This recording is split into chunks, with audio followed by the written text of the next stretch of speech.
자, 이 글은 다른 유튜브 채널 영상에 달았던 제 베스트 리플이 생각보다 사람들의 반응이 매우 좋아가지고 따로 자료를 남겨두는 것입니다.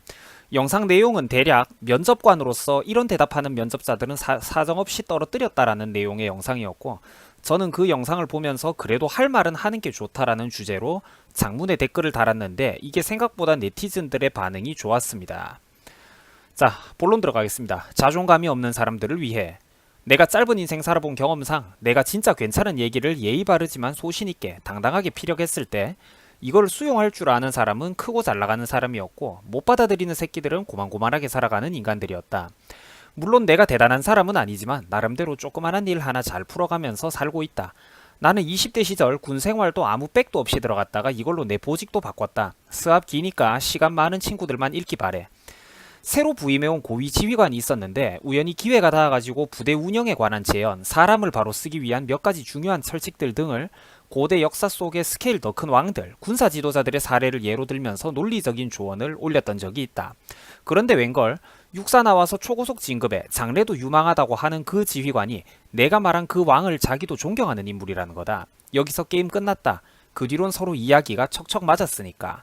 생판 알보병 전투병과에 처박혀 있다가 단번에 보직도 바뀌었다. 덕분에 군대에 있는 동안 책도 더 많이 보고 어느 군 잡지에 군사 논문도 몇 편 실었고, 보안성 검토할 때 작전과 보안과의 그 연관 장교들이 이런 걸 자네가 어떻게 아냐고, 이거 공동저자로 자기 이름도 좀 넣어주면 안 되냐고 반 농담 반 진담한 경험도 있었다. 이런 것들이 나는 흔한 인생 경험은 아니라고 생각해. 이건 오만함이 아니라 정말로 나 자신을 사랑하는 힘, 강력한 자존감의 문제인데, 여러분들이 만약에 진짜로 좀 한평생 살아오면서 동년배보다 좀 압도적인 독서량, 지적 능력, 배경 지식, 각종 사회 현안 및 거시 문제를 들여다보는 데 있어서 남다른 식견이 있다고 치자. 진짜 미안한 얘기지만 이게 몇 살 차이 안 나는 하사, 중사, 부사관이나 심지어 군대 선임병들한테 이런 스케일의 이야기가 과연 씨알이 먹히겠냐? 그러나 25살, 30살 이상 차이 나는 여단장, 사단장급하고는 오히려 그래서 얘기가 통할 수도 있다는 거야. 그 능력도 당연히 그물에서 써야 할 능력이고, 그만한 권한과 책임이 있는 사람에게 내 생각을 바로 옆에서 한켠 영향력을 넣을 수 있다는 게 거대 조직의 운영 방향에 내 입김, 내 선택, 내 판단력이 조금이나마 작용한다는 건 인생에서 완전 색다른 경험이 된다. 군이 아니라도 저 빛나는 위치에 있는 사람, 언론과 동화 속에서나 볼 법한 그런 사람들이 나한테 철수 너라면 이럴 때는 어떻게 하겠냐, 너는 이걸 어떻게 생각하냐라고 묻고 거기에 내가 대답을 하는 그 과정이 인간의 삶에 있어서 엄청나게 소중한 경험이라고. 지금 여러분들 가슴속에 뭔가 와닿는 게 있나? 이거는 직업 귀천의식하고는 전혀 다른 매우 중요한 얘기야. 그 형은 동네 순대국밥집에 가서 열 몇 살 어린 알바생한테도 사장님이라고 존댓말 쓴다. 그리고 식당 아주머니한테도 항상 잘 먹었습니다 하고 고개 숙이면서 인사받고 나와. 다시 본론으로 돌아가서 이런 경험은 인간 자체의 그 물그릇 크기가 한 걸음 더 성장한다는 거야. 물론 오너가 나를 통찰해낼 능력이 안 되면 관두고 딴 길 찾는 거다. 내가 부족할 수도 있지만 반대로 오너가 부족해서 나 같은 인재를 못 보는 경우도 있는 거야.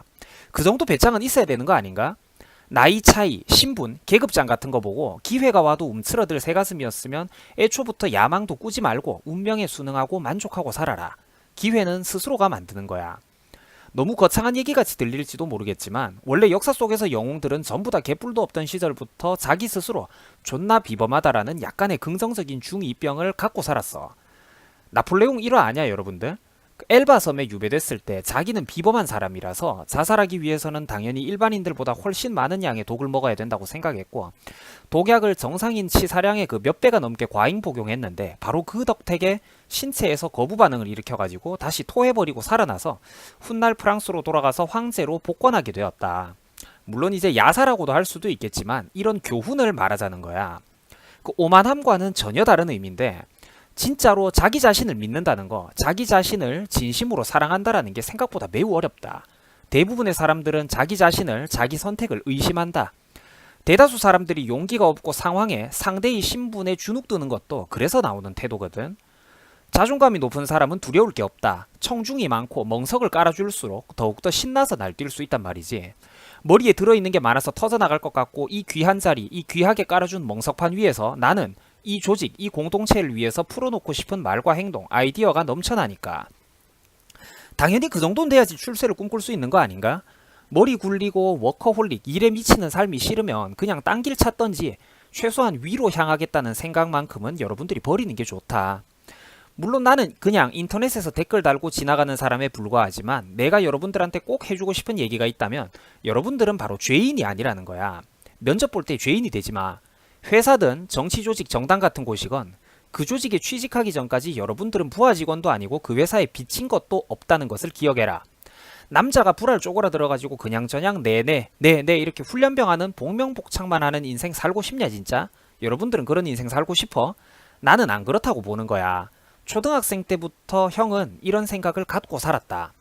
재밌는 게 보면 보통 젊은 여선생들은 형 같은 학생을 만났을 때 기어오른다면서 거품을 물었었고 옛날에, 반면에 같은 여선생이라고 하더라도 워커홀릭, 좀 일에 미쳐있는 분들, 교장이나 교감 한번 달아보겠다고 그런 이제 야망이 있는 유능하고 나이도 좀 지긋한 짬밥 있는 여선생님들, 혹은 그런 류의 남자 선생님들, 또 내가 있던 모 신설학교에서 그 전국 최연소 교장으로 왔었던 그 젊은 중년의 남자 선생님들 같은 경우에는 나를 매우 좋아했었어. 당당하고 멋지다고 칭찬을 해주고 앞으로 커가면서도 절대로 그런 태도를 잃지 말라고 오히려 격려를 많이 해주더라고. 나는 이제 이런 걸 어려서부터 체험하면서 매우 중요한 뭔가를 느꼈어. 사람들은 가끔씩 이제 나를 보고 형을 보고 신기하다고 한다. 어떻게 모모 사장님 앞에서, 국회의원 앞에서 학창시절 이제 내가 학교 대표로 뭐 각종 경연대회나 수상시 관련 부처 이제 장관들 만나는 자리에서 시장 앞에서 누군가가 내 의견을 물으면 어떻게 이제 대답을 그렇게 거침없이 잘 하냐. 어떻게 이런 사람 앞에서 저런 사람 앞에서 그렇게 당당하게 자기 생각을 말할 수 있냐. 어떻게 떨거나 두려워하지 않을 수 있냐고 묻는 사람들이 있었다. 근데 그거는 그냥 형이 살면서 느낀 중요한 인생 철칙이라는 거지. 쥐뿔도 없는 시절, 젊은 시절 이렇게 살면 당연히 적도 생기고 나를 고깝게 생각하는 놈들도 생긴다. 그러나 내 선택이 옳았음을 증명하고 내가 저 앞으로 치고 나가면서 결과로 증명하면 비겁자들은 알아서 찌그러지고 뒷배경에도 알아서 스토리가 따라붙게 된다. 초등학생 때부터 나는 나 스스로를 선생들을 바라보면서 그 하나의 작은 평가권자로서 생각했다. 내가 틀린 게 아니구나. 능력을 갖추기도 어렵지만 나를 알아봐주는 사람을 만나는 건 더욱더 어렵고 중요하구나. 옛날 대하소설이나 역사 속에 보면 남자는 자기를 알아봐주는 사람을 위해서 죽는다라는 표현이 있는데 그게 바로 이래서 있었던 거구나. 내 능력을 알아봐주는 그만한 위치에 있는 오너를 만나기가 정말로 감사하고 어려운 거구나. 생각이 깊어지다 보면 옛날부터 귀따갑게 들어오던 격언들이 새롭게 곱씹어지는 순간이 오더라. 인간으로서 한 걸음씩 보다 앞으로 나아가는 과정인 거지. 나는 솔직히 지금도 사회적 관점에서 볼 때 사실 매우 젊은 나이야. 여러분들하고 나이 차이가 그렇게 많이 안 날 거다. 그리고 우리가 살아가면서 윗사람에게 간언할 때 이러한 선을 잘 지킨다는 것은 물론 어렵다. 진짜로 싸가지 없게 말대꾸 따박따박 하는 거랑 무슨 고대 역사 속의 일화, 사극에서나 나올 법한 충신에 비장하면서도 이치와 실정에는 정확하게 들어맞는 충언을 올리는 건 어떻게 보면 종이 한 장 차이거든. 그런데 그 한 장이 꽤나 두껍고 중요한 한 장이라는 거지. 형 나이가 비록 이제 젊기는 하지만 나는 바로 이 말대꾸가 아니라 야망, 소신, 자기 생각이 있는 후배, 부하 직원 동생들을 매우 좋아한다. 그거는 바로 그 사람이 진짜 살아있는 사람이라는 방증이거든. 이런 애들은 진짜로 이 프로젝트를 같이 진행해도 되는 놈이라는 뜻이야. 진짜로 살아있는 놈. 내가 어떤 현안에 대한 그 문제를 집어넣으면 인풋, 얘는 나름대로 유의미한 답변, 아웃풋을 내놓는 놈이거든. 이런 살아있는 애들을 몇 명 모아놓고 그 유의미한 답변들을 종합해보면 사전적 의미에서 말하는 진짜 토론, 진정한 토론이라는 게 가능해진다. 좋은 결론에 도달할 가능성이 높아져. 그리고 내 경험상 그런 놈들은 언제나 소수였다. 극소수. 내 경험상 이제 큰 사람들은 흔한 인재보다는 희소한 인재를 좋아하고 곁에 두고 싶어 하더라고. 여러분들은 어때? 흔한 학생, 흔한 인재인가? 아니면 희소하고 비범한 사람인가?